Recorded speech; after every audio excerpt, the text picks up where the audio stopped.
Adam Thiel, I'm the Fire Commissioner and Emergency Management Director for the City of Philadelphia. I'm joined today by partners from the Philadelphia Police Department, the Pennsylvania Department of Environmental Protection, and the Pennsylvania Emergency Management Agency. Our partners and colleagues in so many things, and certainly they've been with us since the first minute of the incident that we want to give you an update about this afternoon.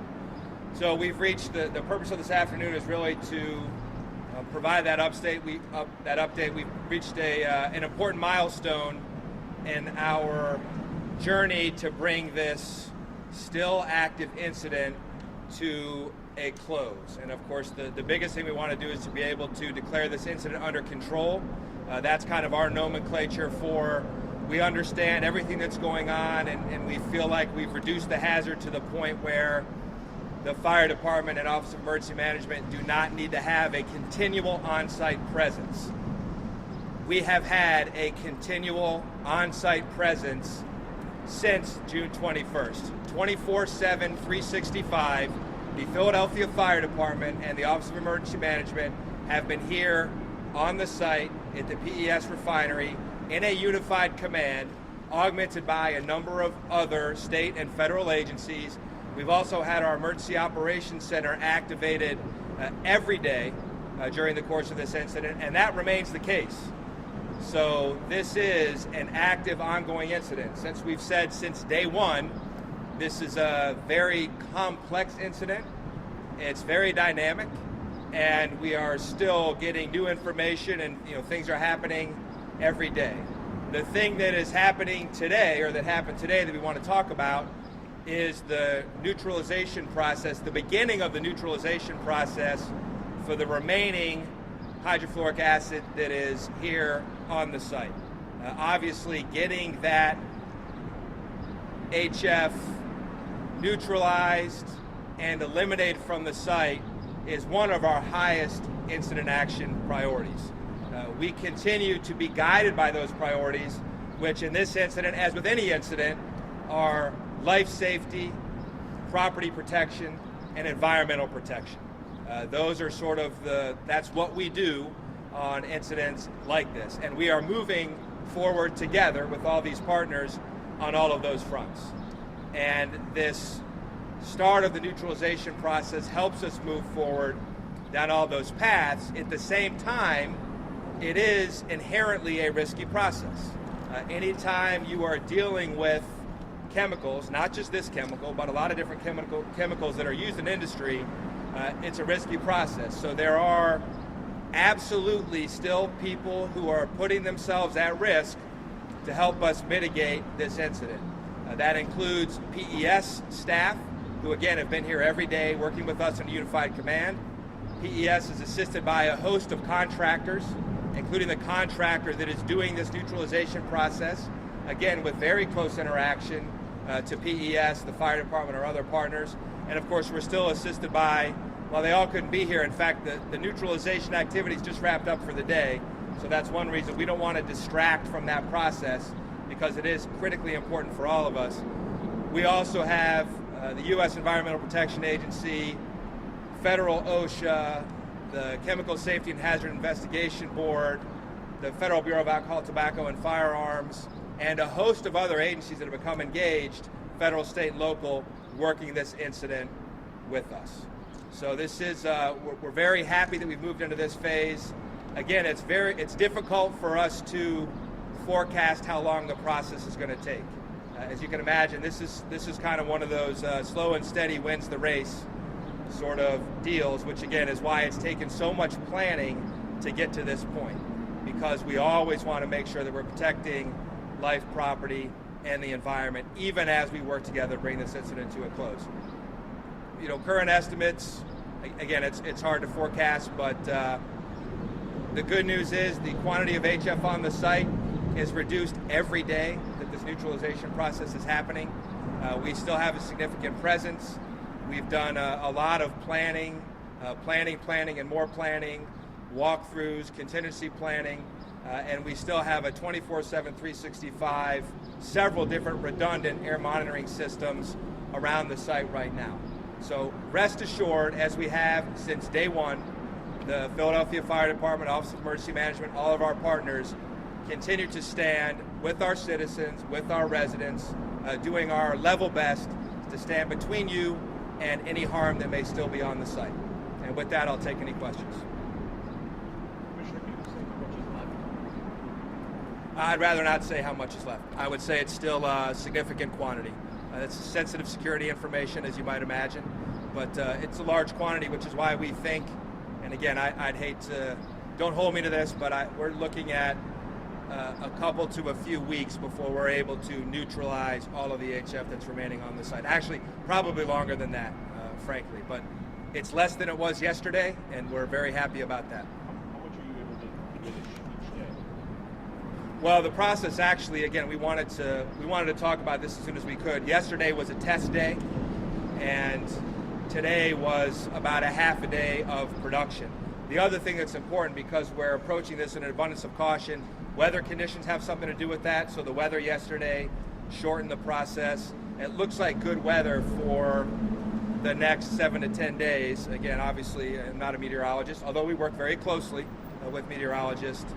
So it's the other issue with this is you have seen quantities of these materials expressed in a number of different units, whether it's pounds, gallons, barrels.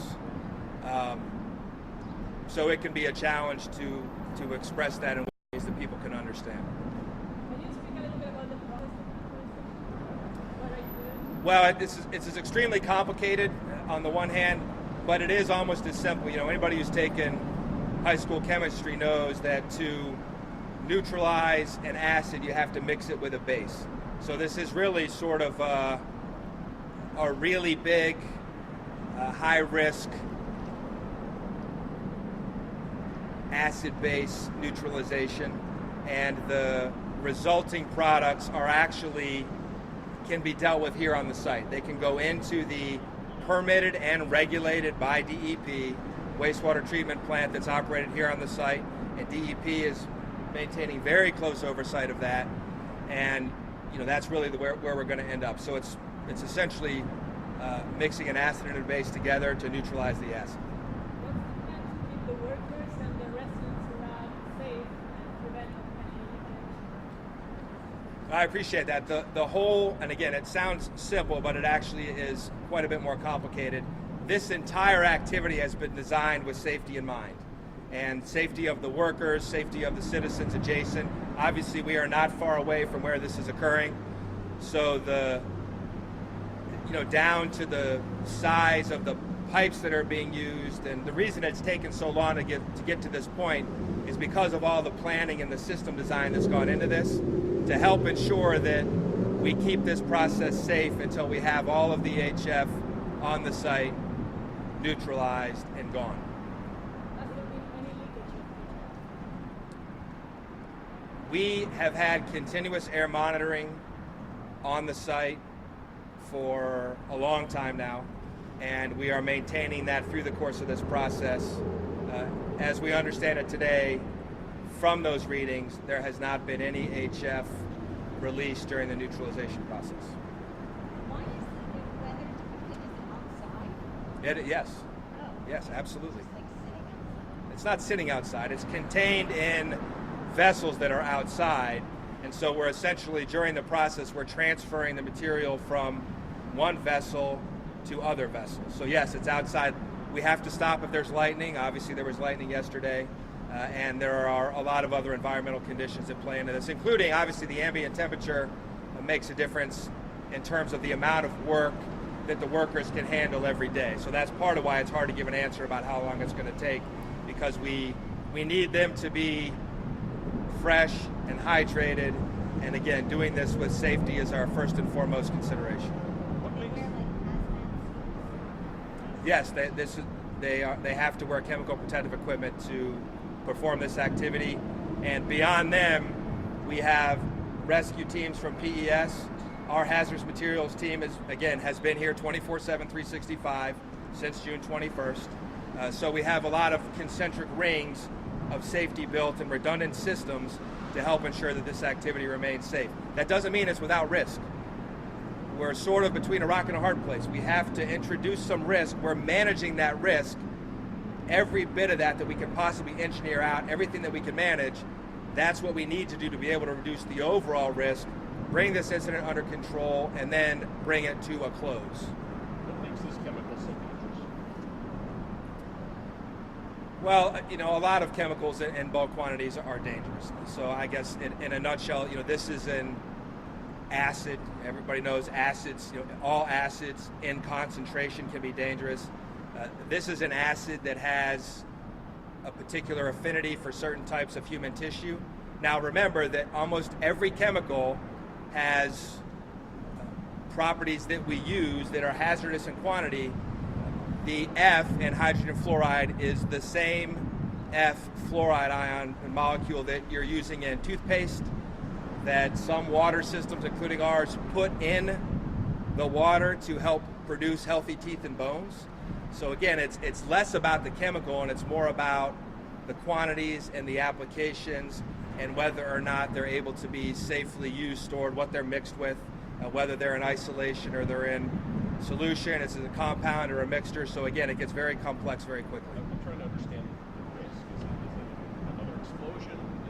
What happens if something doesn't go to your plan? I think as state of the obvious, as everybody saw on June 21st, there's a wide range of things that can happen when you're dealing with industrial chemical processes. So we have done extensive planning around any type of incident that might arise from the neutralization process or simply arise from the current state of the damaged unit, the adjacent areas, and the rest of the refinery. I mean, keep in mind, there's still the rest of the refinery too, which is in the process of being shut down. So we're tracking and managing and planning for a wide range of things that could happen and the impacts both inside the fence line and potentially to the community. We think that we have been able to reduce the risk, and again, this is why it's taken so long. We've been able to reduce the risk to a level that we can manage it. Again, we're sort of in the business of uncertainty and trying to manage uncertainty, so it's it's hard to say anything categorically right now. What are you most worried about? You guys most concerned about? Well, I mean, Mitch, I'm concerned about everything. And keep in mind, too, we are doing this. We've maintained this 24/7, 365 presence while we've continued to handle fires and emergencies across the city. Yesterday, we did 1,026 incident responses, 6 working fires, and made 5 water rescues for folks who didn't necessarily heed the turn around, don't drown mantra that we put out there. So for us, it's really a matter of not just putting all the effort that we need to with all these great partners into this incident, but continuing to manage all the rest of those incidents and keep the rest of our city safe. And I want everybody to know, the reason I bring that up is that we are continuing to handle our business across the rest of the city. And that's a testament to the dedicated men and women of the Philadelphia Fire Department, Office of Emergency Management, all of our other city, state, and federal partners. How many workers are doing the job, and if they are part of PS, are they going to stay working after all this? That's actually not a question. I mean, I don't know about the employment status of the future employment status of PES workers. You know how many of them are doing it? Well, I guess it depends on. I mean, the number of people who are involved in this activity daily. It includes me, all the people you're standing here. We start and spend several hours every day. We start every day with a call with our unified command group, all of the investigation agencies. So again, it all really depends on how you count. At any given time, there are a limited number of people who are actually in the area turning the valves and doing the activity, but they're supported by, a cast of 100, 150, 200 people who are all working on this and are focused on making this incident as safe as it can possibly be, this process as safe as it can be, getting this incident under control, and again, eventually moving back to a normal, steady state operation. I guess the concern is after 20 hours of the flame, there's going to be sufficient people to keep this safe. Those that were So again, that's not a question regrettably, I cannot, I don't have a crystal ball.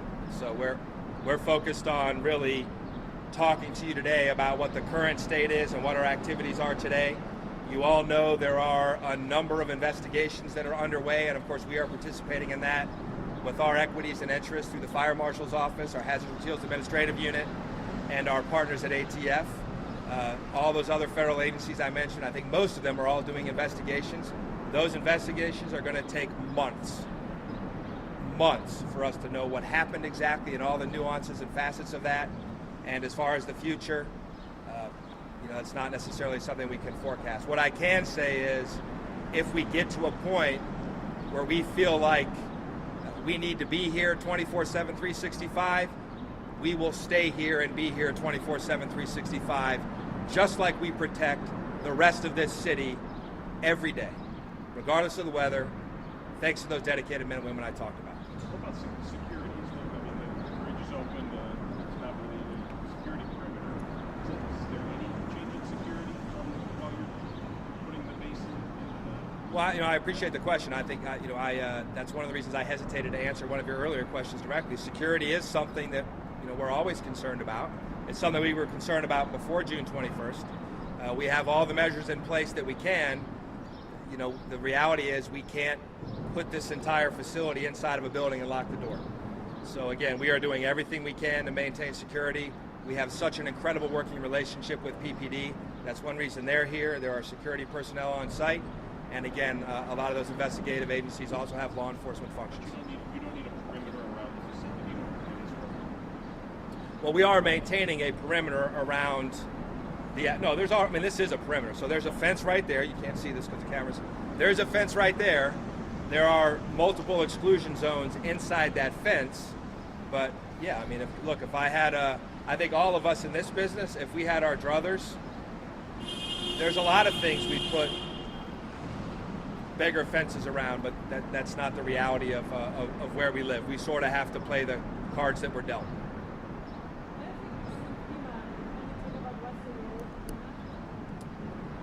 Well, PEMA, so our Office of Emergency Management has the primary responsibility on the ground. We are assisted by PEMA really 24/7, 365. Obviously, they have a very dedicated staff. It's a staff that serves the entire Commonwealth of Pennsylvania. We've certainly leaned on them heavily over the past, whatever it's been now, I'll say since June 21st, the past weeks. And they've risen to the occasion, and we're very thankful for that. They're a partner in our Urban Search and Rescue Task Force. They are our official gateway to get resources from the Federal Emergency Management Agency, from FEMA. And of course, FEMA Region 3 is actually located here in Philadelphia.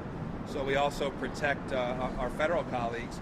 But it's a very tight working relationship, as you can see with all these folks. It's the good news is we weren't exchanging business cards on day one.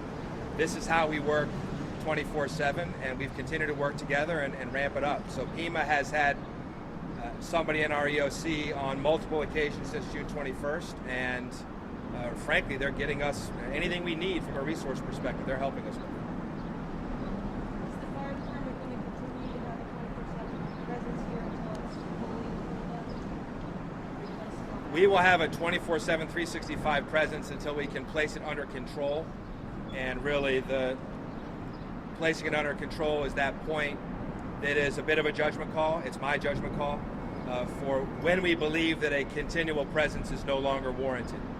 That will probably before, to use your words, before the entire cleanup is completed, or the entire incident activity and recovery is completed. But again, that requires me to forecast well beyond any of us can understand right now or can assess right now. I will say, to go back and re-answer the question from before, if at any point we think that we need to be down here with a continuous on-site presence, that's what we're going to do. Are you still monitoring any other toxic substances that may have been released? Well, besides the CF? we are doing air monitoring continuously for multiple products. So not just HF, combustible materials, volatile organic compounds, so oxygen sufficiency in the atmosphere. So we have been and will continue to monitor for multiple products. that's the best practice. We don't just look for one thing. We look for several different things that make a big difference in terms of the overall health and safety. So obviously we want to monitor for combustibles. We need to understand the oxygen in the atmosphere and a number of other things. So I know that that's very, like, the process of commercialization is, there was a worry of like, start adding water, No, it's a good question. Yeah, you need to cool it down, and we are cooling it down in a more sophisticated way than adding water to it. Again, that's part of what took us so long. There's a lot of ancillary equipment that we need to bring in to make this process safe at scale. So again, if you had high school chemistry, I promise you did at some point an acid-base titration.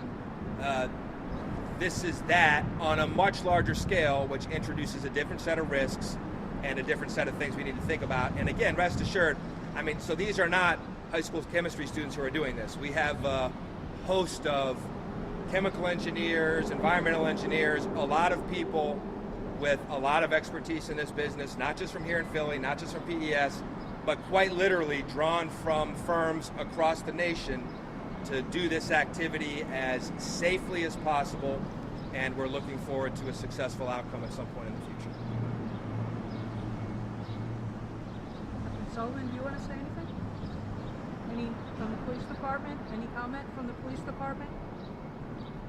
They always have our back, right, Joe? Thank you all. Thanks for coming out. We appreciate it.